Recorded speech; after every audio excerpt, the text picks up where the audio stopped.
నా పేరు Srikanth. First time మీరు మన ఛానల్ చూస్తే సబ్స్క్రైబ్ చేస్తారని మనస్ఫూర్తిగా కోరుకుంటున్నా. ఇక విషయంలోకి వెళ్తే మీ అందరికీ తెలుసు, ఈ మధ్య వైఎస్ఆర్సీపీ పార్టీలో ఒక వాగేటువంటి ఒక వాగుడికాయ వచ్చింది. ఎక్కడ పార్టీలో స్థిరంగా లేకుండా చివరికి ఇప్పుడు వైఎస్ఆర్సీపీ పార్టీ కండా కప్పుకుంది. ఆమె నాకే పెద్ద సబ్జెక్ట్ ఉంది, నేనే పెద్ద సబ్జెక్ట్ కలిగినటువంటి వ్యక్తిని, నన్ను మించినంతటో లేరనేది ఆమె ఆశ కాదు, ఆమె ఊహ. అందువల్ల అట్లా ఇమాజినేషన్ చేసుకుంటూ ఉంటుంది. కానీ వాస్తవానికి ఆమెకి అవగాహన చాలా తక్కువ. అయితే ఏదో ఫ్లూయెంట్గా మాట్లాడేది కూడా బల్లగుద్ది మాట్లాడేస్తున్నాం కాబట్టి ఏముందులే, ప్రజలు ఎవరు కనుక్కుంటారు, ఎవరు చూస్తారు. తెల్లారు లెగిసిన దగ్గర నుంచి పవన్ కళ్యాణ్ మీద పడి ఏడవటమే ఆమె పని. తెల్లారు లెగిసిన దగ్గర నుంచి కూటమి నాయకుల్ని గురించి మాట్లాడటమే ఆమె పని. ఈ మధ్య డైరెక్ట్గా ఎట్లాగో సాక్షిలో కూడా వైల్డ్ కార్డ్ లాగా ఎంట్రీ ఇచ్చేసింది. ఎందుకంటే గతంలో సాక్షిలో పనిచేసినటువంటి మన ఉన్నారు కదా ఇద్దరు, ఎవరో కేఎస్ ప్రసాద్ కావచ్చు, లేకపోతే పాషా కావచ్చు, వీళ్ళందరినీ పక్కన పెట్టడంతో ఈమెకి వైల్డ్ కార్డ్ ఎంట్రీ లాగా ఎంట్రీ ఇచ్చేసింది. ఇక కొత్త పిచ్చోడు పొద్దురాడు అన్నట్టు ఇక పొద్దుగూలు పవన్ కళ్యాణ్ గారి గురించి మాట్లాడటమే ఆమె పనిగా పెట్టుకుంది. ఇప్పుడు ఒక వీడియో చూపిస్తా. ఈ వీడియోలో ఆమెకి ఎంత నాలెడ్జీ ఉంది అనేటువంటిది, పొలిటికల్ నాలెడ్జ్ ఎలా ఉంది అనేది మనం ఈ వీడియో చూస్తే మనకు అర్థమైంది. వీడియో చూసే ముందు మీరందరూ కూడా మన ఛానల్ని సబ్స్క్రైబ్ చేస్తారని మనస్ఫూర్తిగా కోరుకుంటున్నా. సరే, వీడియో ఒకసారి చూడండి.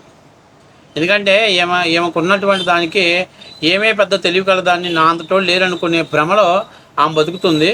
సరే, ఒకసారి ఈ వీడియో చూస్తే మీకు కూడా అర్థమైద్ది అనమాట ఆమెకి ఎంత నాలెడ్జీ ఉందనేది. అరే, కుప్పంలో 2000 మంది కమ్మోళ్ళు ఓటింగ్. ఆయన అక్కడ పోటీ చేసినాడే.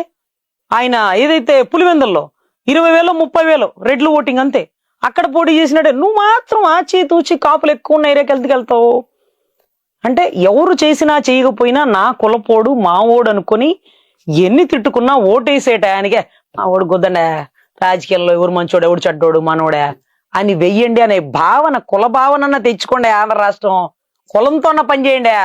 మీ వెనుకబాటుతనంలోంచి ఒకడు ముందుకు రావాలని మీకు లేదా? మీరు అనుకోండి, నేను అవుతాను ముఖ్యమంత్రి, మీరు అనుకోండి. మీ వెనుకబాటుతనం, మా వెనుకబాటుతనంలోంచే నిన్ను ముఖ్యమంత్రి కావాలని మేము అనుకున్నాం. ఆ అనుకోబట్టే 2 చాట్ల ఓడిపోయినోడు పిలిస్తే ప్రభుత్వం 3 ఏళ్ళు ఉండగా కాదు అని చెప్పి నీ కోసం వచ్చా. మా కులపోడు, మా రక్తం, మా ఓడు, మా అన్న అని. ఏం చేసినావు? ఈ రోజు లింగంనేని రమేష్కి టీడీపీ వాళ్ళు ఇవ్వచ్చు పదవి, వాళ్ళు ఇవ్వచ్చు. నీకుతో ఎందుకు ఇప్పించినారు? వాళ్ళు చెప్పినట్టు నువ్వు చెయ్యాల, అంతే. చెప్తాం జీ హుజూర్. వాళ్ళ మాట్లాడిన ప్రకారం ఒక చిన్న విషయం మాట్లాడదాం. కుప్పంలో వాస్తవానికి కుప్పంలో మంగళగిరిలో కమ్మ సామాజిక వర్గం చాలా తక్కువగా ఉన్నమాట వాస్తవమే. అయితే పులివెందులలో మన అక్కజాత ఉంది 20,000 మంది. పులివెందులలో రెడ్లు 60,000 చిల్లర ఉన్నారు. నీకు తెలుసో తెలీదు? ఈ 60,000 మంది చిల్లర రెడ్లు కేవలం జగన్మోహన్ రెడ్డి గారి కోసమే పనిచేస్తారు. మిగిలిన వాళ్ళని పోలింగ్ బూత్లోకి వెళ్లకుండా అడ్డుకోవటం అనేది ఒక పనిగా పెట్టుకున్నారు. ఇది వాస్తవ విషయం. ఇది జగన్మోహన్ రెడ్డి కడప జిల్లా దాటి బయటకు వస్తే ఏమవుతుంది? 2014లో విజయమ్మ విశాఖపట్నం నుంచి పార్లమెంట్ ఎంపీగా పోటీ చేశారు. ఏమైంది? హరిబాబు బీజేపీ పార్టీ తరఫున పోటీ చేశాడు. ఏమైంది? సీన్ రివర్స్ అయింది. కాబట్టి ఆ పులివెందుల దాటి, ఆ కడప జిల్లా దాటి జగన్ కుటుంబం ఎక్కడన్నా పోటీ చేస్తే వాళ్ళ పరిస్థితి ఏమైందో అందరికీ తెలిసిన విషయమే. అయితే ఇక్కడ చాలా ముఖ్యమైన విషయం ఏంటంటే, ఇక్కడ పులివెందులలో ఎస్సీ ఎస్టీ బీసీలు ఎవ్వరు కూడా తమ ఓటు హక్కును వినియోగించుకునే స్వేచ్ఛ లేదు.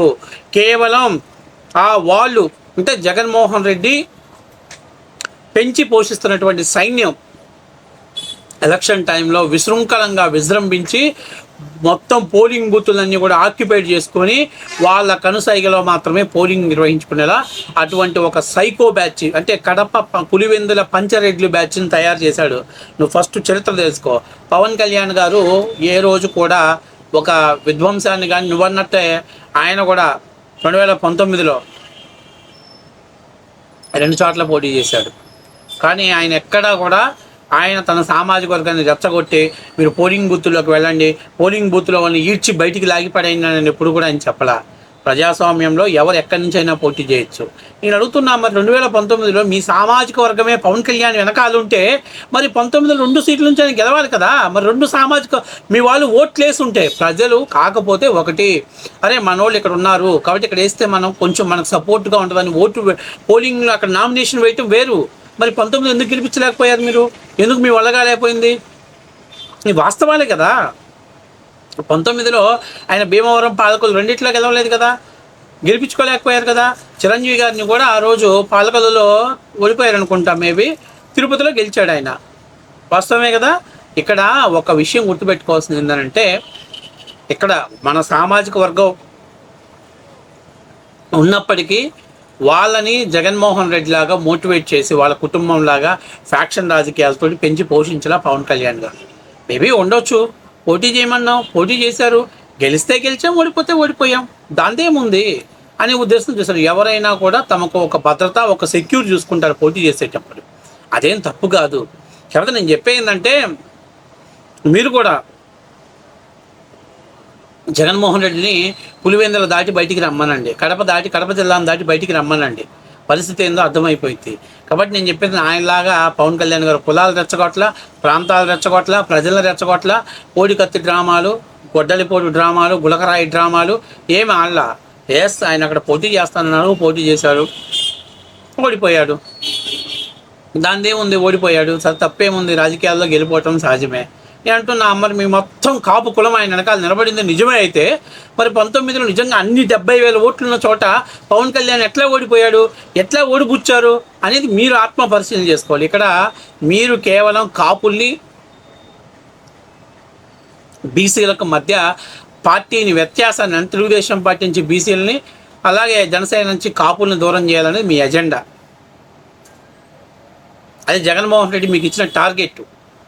కాబట్టి దానికోసం మీకు తెలిసి కొద్దిగా తెలియక కొద్దిగా మిడిమిడి జ్ఞానంతో ఏది పడితే అది పిచ్చివాగుడు వాగటం. అసలు నీ ఖాళీ ఎక్కడుంది? నువ్వు ఈ మధ్య లాయర్గా హైకోర్టులో కేసులు ఎక్కడ వాదించట్లే.